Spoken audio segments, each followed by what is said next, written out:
ద్వితీయ ఉపదేశ కాండము గ్రంథము 23వ అధ్యాయము ధ్యానము. 23వ అధ్యాయములో వ్రాయబడిన వచనముల సంఖ్య 25. 25 వచనాల్లో ప్రస్తావించబడిన అంశాలు. మొదటి 5 వచనాలలో దేవుని సమాజములో చేరకూడని 5 వర్గాల ప్రజలు, 6-8 వచనాల మధ్య ఎదోము, ఐగుప్తు సంబంధిత ప్రజలు దేవుని సమాజంలో చేరుటను గూర్చిన వివరణ.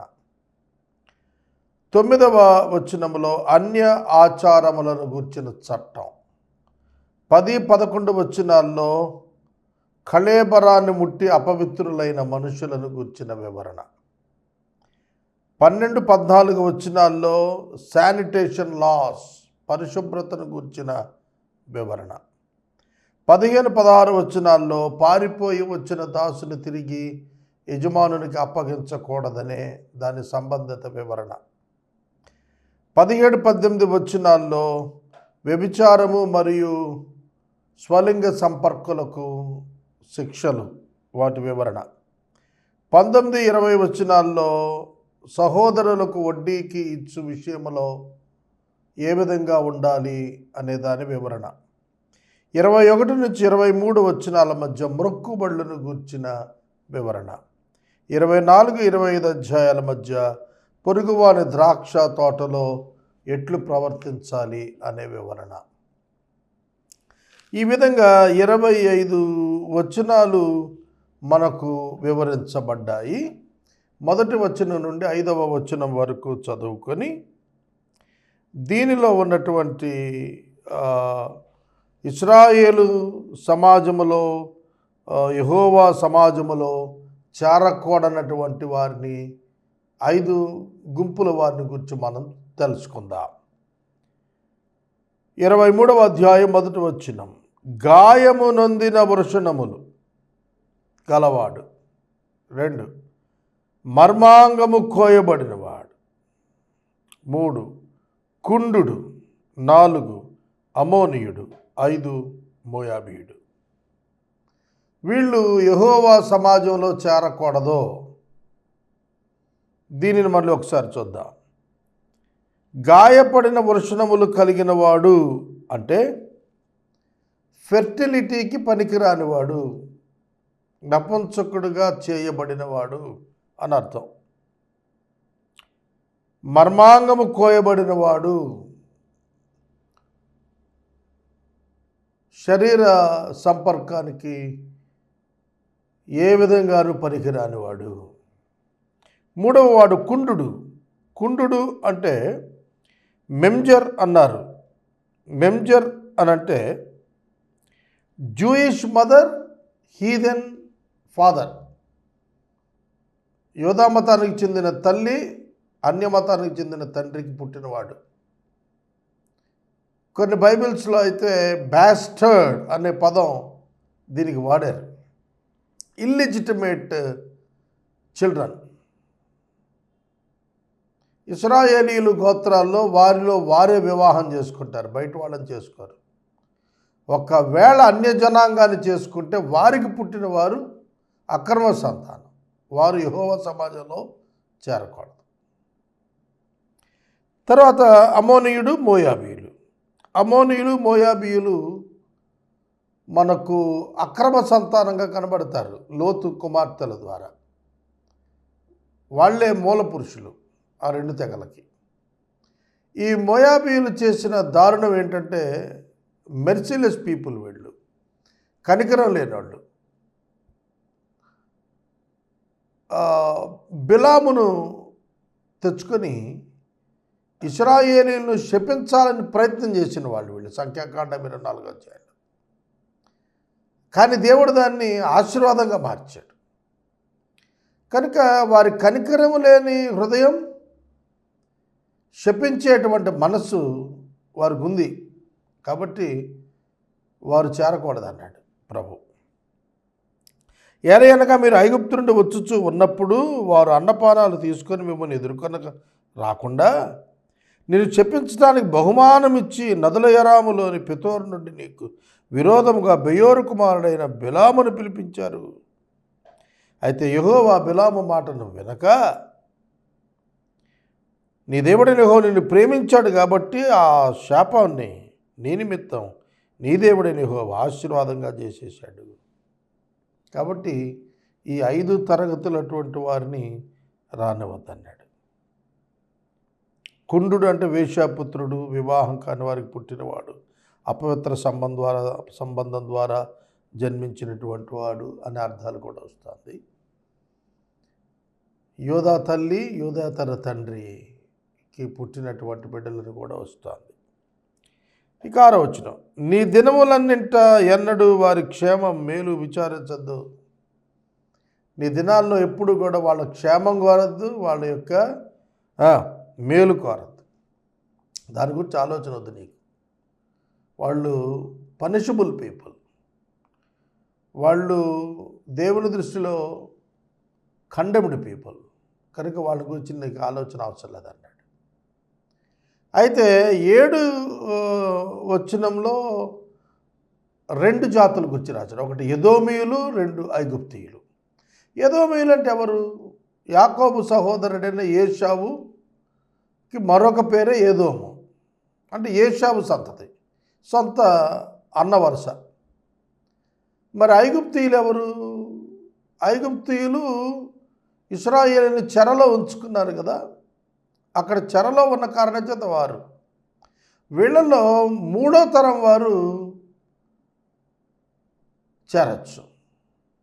ఇందాక మనం చెప్పుకున్నటువంటి అమోనీయులు, మోయాబీయులు, షండు, వృషణాలు అలిగిన వాడు, మర్మాయాలు కోయబడినటువంటి వాడు, అలాంటి వాళ్ళు 10 తరాలైనా కూడా సమాజంలో చేరటానికి అలౌ చేయలేదు.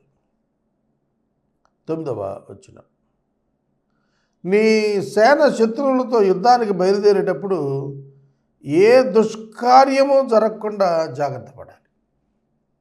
ఇది నేను గత రికార్డింగ్స్ అప్పుడు ఒక ఎపిసోడ్ చెప్పాను. ఎందుకంటే ఆకానును దృష్టిలో పెట్టుకొని యెహోషువ గ్రంథంలో ఆకాను జబ్దీ కుమారుడు, అతడు కర్మీ మనవడు. ఆయన చేసిన పాపం ఏమిటంటే షినారు వస్త్రం, బంగారు కమ్మి తెచ్చి తన గుడారంలో పాతి పెట్టుకొని దాచుకున్నాడు. హాయి పట్టణం మీదకు యెహోషువ 3000 మందిని పంపినప్పుడు యెహోవా వారితో వెళ్ళకపోవటం వల్ల వాళ్ళల్లో చాలామంది చనిపోయి పారిపోయి ఏడ్చుకుంటూ వచ్చేసారు, భయపడిపోయారు. చిన్న హాయి పట్టణం చేయించలేకపోయాం, రేపు పొద్దున్న కనానుకి వెళ్ళి పెద్ద పెద్ద పట్టణాలను ఏం చేయిస్తాం? ఆ భయం వాళ్ళకు వచ్చింది. అప్పుడు యెహోషువ కన్నీటితో ప్రార్థన చేశాడు, ప్రభువా నువ్వు రాకపోతే మాకు పరిస్థితి ఏంటని.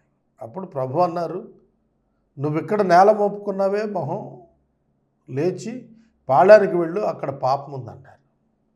పాళములో పాపమును పరిహరించిన తర్వాత యెహోవా మరల వారితో కలిసి యుద్ధానికి వెళ్ళాడు. కాబట్టి ఆ పాపం ఏమిటి అంటే ఆకాను పాపం. ఆకాను దొంగతనం చేశాడు. షినారు వస్త్రాన్ని, బంగారు కమ్మిని, వెండిని దొంగతనం చేశాడు. అపవిత్రమైనటువంటి దాన్ని తీసుకొచ్చి దొంగతనం చేసి దాచిపెట్టుకున్నాడు. దేవుడు దాన్ని అసహించుకుని వారిని విడిచిపెట్టాడు. అందుకే యుద్ధానికి వెళ్ళే ముందు ప్రతి విధమైన ప్రవర్తనను గూర్చిన విచారణ చాలా అవసరం. ఏ దుష్కార్యం మీ దగ్గర ఉన్నా మీరు యుద్ధంలో గెలవరు. యుద్ధంలో గెలవాలి అంటే దేవుని సన్నిధి కావాలి. దేవుని సన్నిధి కావాలంటే పరిశుద్ధత, పవిత్రత ఒక్కటే మార్గం. అపవిత్రత పెట్టుకొని, పాపము పెట్టుకొని మన యుద్ధ దేవుని సహాయం కొరకు రమ్మంటే ఆయన వచ్చేవాడు కాదు. Old testament it was proven also. ఇక 10-11 వచనాల్లో కొందరు మనుషులను గురించి చెప్పాడు. అపవిత్రమైన వారు ఎట్లాంటి వారట? రాత్రి జరిగిన దాని వలన మైలుపడిన వాడు మీలో ఉంటే, సంభోగం తర్వాత స్ఖలనమైన వాడు, శరీరంను శుద్ధి చేసుకోకపోతే వాడు అపవిత్రుడు. అలాంటి వాడు ఉంటే పాళెం వెలుపటికి వెళ్ళాలి, పాళెంలో చేరద్దు. సాయంకాలం వల్ల నీళ్లతో స్నానం చేసి సూర్యుడు అస్తమించిన తర్వాత వచ్చి మళ్ళా పాళెంలో చేరచ్చు. ఇక 12వ వచనం దగ్గరికి వచ్చేటప్పటికి ఒక ప్రత్యేకమైన బహిర్భూమి స్థలం, సెపరేట్ టాయిలెట్ ప్లేస్ ఉండాలి. ఆ టాయిలెట్ ప్లేస్లోనే టాయిలెట్కి వెళ్ళాలి, మల విసర్జనకి వెళ్ళాలి. వెళ్ళినప్పుడు ఒక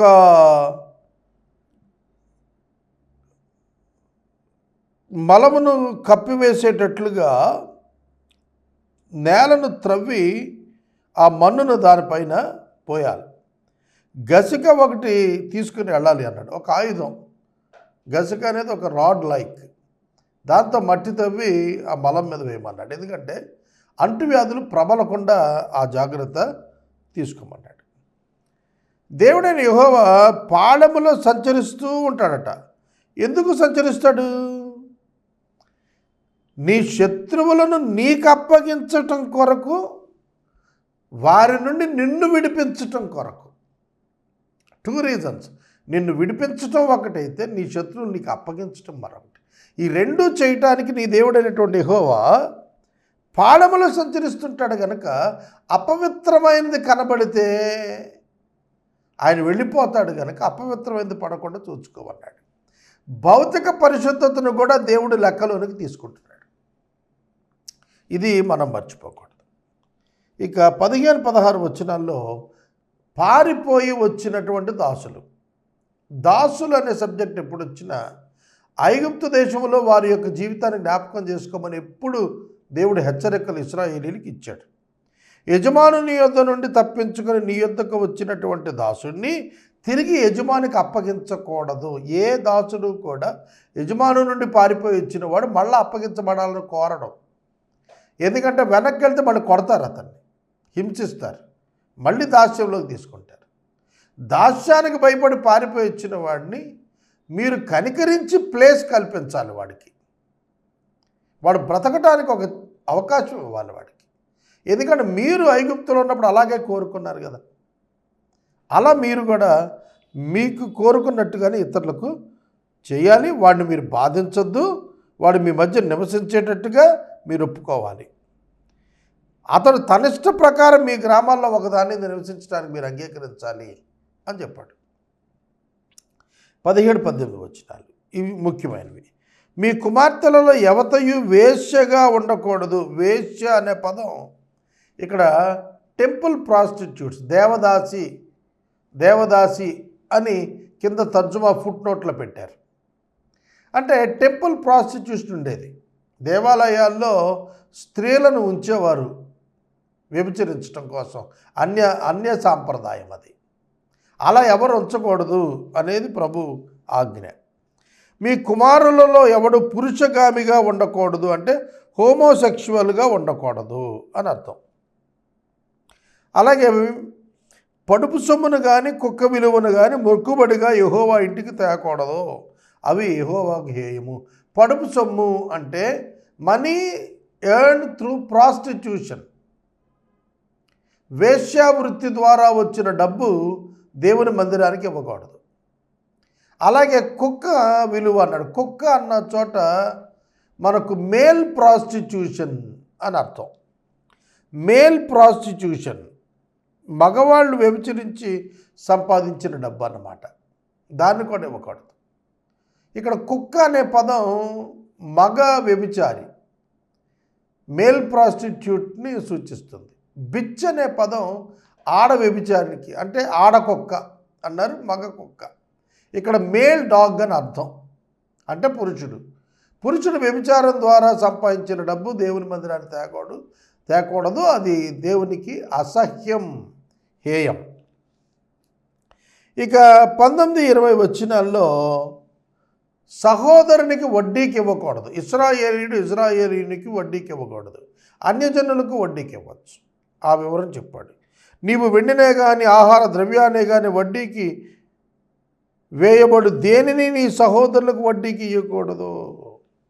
ఫుడ్ కానీ మనీ కానీ ఏది కూడా మీరు వడ్డీకి ఇవ్వకూడదు.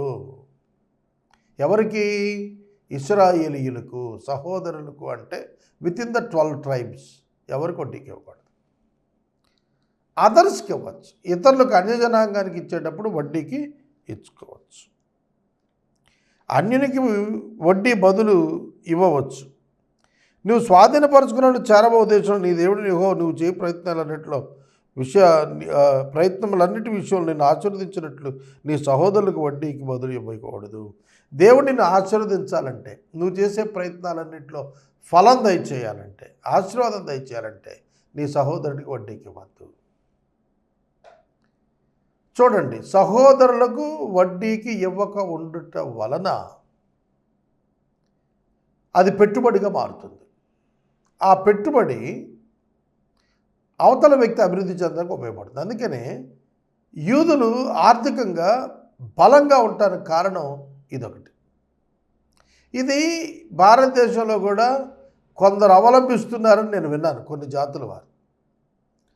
కనుక వాళ్ళల్లో సిక్కు మతస్థులు బలహీనులైనటువంటి వారికి, మారవాడి వాళ్ళు కూడా అంతే, వారిలోనే బలహీనంగా ఉన్నటువంటి వారికి వడ్డీ లేకుండా రుణం ఇచ్చి వారు వ్యాపార అభివృద్ధి అయిన తర్వాత ఆ రుణాన్ని తీసుకుంటారు వడ్డీ లేకుండా. అలా చేయటం ద్వారా ఆ జాతి ఆర్థికంగా అభివృద్ధి చెందే అవకాశం ఉంటుంది. అందుకు ఈ నియమం ఏర్పరచబడింది. 21 నుంచి 23 వచనాల మధ్య మొక్కుబడులు. నీ దేవుడైన యెహోవాకు మొక్కుకొనిన తర్వాత మొక్కుబడి చెల్లించడానికి ఆలస్యం చేయొద్దు, తడువు చేయొద్దు. నీ దేవుడైన యెహోవా తప్పక నీ వలన అది రాబట్టుకుంటాడు. నువ్వు మొక్కుకున్నది చేయకపోతే నీకు పాపం అవుతుంది. అది నువ్వు అసలు మొక్కుకోకపోతే ఆ పాపమే ఉండదు. నీ పెదవుల నుండి బయలుపడినటువంటి మాటను నెరవేర్చుకో.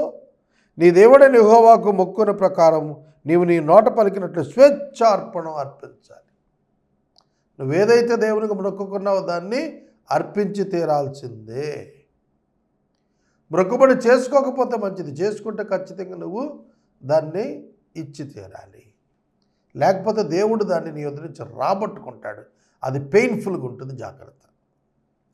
24-25 వచనాల్లో పొరుగువాని ద్రాక్ష తోటకు నువ్వు వెళ్ళినప్పుడు నీ ఇష్ట ప్రకారం నీకు చాలినంత ద్రాక్ష పండ్లు తినచ్చు, కానీ వాటిని పాత్రలో వేసుకోకూడదు. ఏ పాత్రలో కానీ సంచిలో కానీ వేసుకొని తీసుకెళ్ళిపోకూడదు. ఆ ప్రెమిసిస్లో నువ్వు తిను, ఎంతైనా తిను. అలాగే నీ పొరుగువాని పంట చేనుకి వెళ్ళినప్పుడు వెన్నులు తుంచుకో, కానీ కొడవలేయద్దు. దాని మీద కొడవలేసి కోసి స్వాధీనం చేసుకోవద్దు. వెన్నులు తుంచుకొని తిను, నీ ఆకలి తీర్చుకోవడానికి ఇబ్బంది లేదు. ఇది చాలా ప్రాముఖ్యమైనటువంటిది. నేను హార్లిక్స్ కంపెనీ గురించి విన్నాను. విజయవాడలో హార్లిక్స్ కంపెనీ ఉంది. ఈ హార్లిక్స్ కంపెనీలో, అలాగే ఉయ్యూరులో షుగర్ ఫ్యాక్టరీ దగ్గర చాక్లెట్ మేకింగ్ ఉంది. ఆ 2 చోట్ల కూడాను నేను విన్నాను, అందులో పనిచేసే వాళ్ళు తినచ్చు, చాక్లెట్ తినచ్చు, హార్లిక్స్ తినచ్చు, కానీ ప్యాక్ చేసి పట్టుకెళ్ళకూడదు. తినటం వరకు అలౌడ్. ఎంత తింటారండి? హార్లిక్స్ ఫ్యాక్టరీలో పనిచేస్తున్నాం కదా అని హార్లిక్స్ లంచ్గా తినలేరు కదా, కొంచెం తింటాడు. దానికోసం ఫ్యాక్టరీ అభ్యంతరం పెట్టదు. అందులో పనిచేసేవాళ్ళు దాన్ని తినటానికి కూడా ఇష్టపడరు, ఎందుకంటే వెక్కసం అవుతుంది వారికి. ఇది ఒక ఉదాహరణగా నేను ఇక్కడ మీకు జ్ఞాపకం చేస్తున్నాను. ఆనాడైతే ద్రాక్ష తోటలోకి వెళ్ళినా, ఒక పైరులోనికి నువ్వు వెళ్ళినా, పంట చేనులోనికి వెళ్ళినా, నీ ఆకలి తీరు వరకు నువ్వు భుజించితే అభ్యంతరం లేదు, కానీ దాన్ని సంచిలో చేర్చుకోవటం, కొడవలు వేసి దాచుకోవటం అవి నిషిద్ధం. నీ పొరుగువాని నుండి ఏది ఆశించదు అన్నాడు. భుజించటం వరకు ఆశించు, తప్పులేదు, కానీ తీసుకెళ్ళి దాన్ని వినియోగించుకోవాలనుకోవటం పొరపాటు. కనుక ఈ విధంగా దేవుని న్యాయము, దేవుని నీతి, దేవుని పరిశుద్ధత, దేవుని ప్రేమ, దేవుని యొక్క పలు విధాలైనటువంటి జాలి, దయ, కనికరం, కృప, ఇవన్నీ అర్థం చేసుకోవటానికి ఈ విధంగా మనుషుల మధ్యన చట్టాలను దేవుడు ఇజ్రాయేలు దేశానికి ఏర్పాటు చేశాడు. మనం కూడాను వీటి మూలమైనటువంటి వాటి, అనగా ప్రేమ, దయ, జాలి, కనికరము, యథార్థత, జవాబుదారీతనం, ఇవన్నీ కూడాను మనం నేర్చుకోవాలి. కనుక 23వ అధ్యాయంలో 25వ వచనం ధ్యానించి మనం ముగించాం.